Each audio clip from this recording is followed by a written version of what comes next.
छत्रपती संभाजीनगरच्या वेरूळ परिसरात किरकोळ वादातनं जीव गमावलेल्या शिक्षकाच्या मृत्यू प्रकरणी गुन्हा दाखल झालाय। आरोपींवर तात्काळ गुन्हा दाखल करून अटक करण्याची मागणीकरता वेरूळ येथे नागरिकांनी चक्काजाम केला होता। या प्रकरणी पोलीस अधिकाऱ्यांनी शिक्षकाला मारहाण करण्याचे आदेश दिल्याचा गंभीर आरोप होतोय। वेरूळ येथील जिल्हा परिषद शाळेत कार्यरत सुरेश बोरसेंच्या घराबाहेर काही जण मद्यप्राशन करून धिंगाणा घालत होते। तेव्हा बोरसेंनी त्यांना समज देण्याचा प्रयत्न केला, मात्र 10 ते 15 जणांच्या जमावाने त्यांना बेदम मारहाण केल्याचा आरोप कुटुंबियांनी केलाय।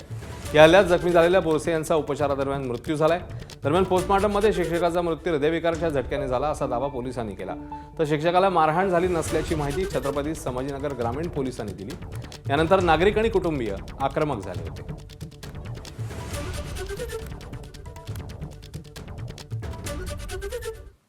या सगळ्या संदर्भात ठाकरेंच्या शिवसेनेचे आमदार अंबादास दानवे काय म्हणतात बघूया। सगळ्या गोष्टी ताबडतोब खुलासा झाला पाहिजे।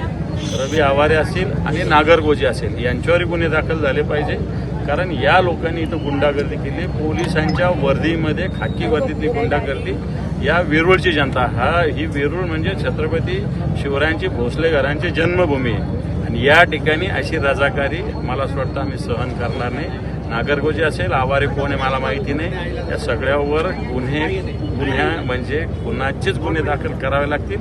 असं नाही केलं तर मला असं वाटतं बेमुदत या विषयावर शिवसेना आणि इथल्या भागातील जनता, बाकी पक्ष सोडून द्या, हा राजकीय विषय नाही, परंतु या भागातील या गावातील जनतेच्या माध्यमातून मला वाटतं हा आवाज अन्यायाच्या विरुद्ध आम्ही तीव्र करू। एबीपी माझा, उघडा डोळे बघा नीट।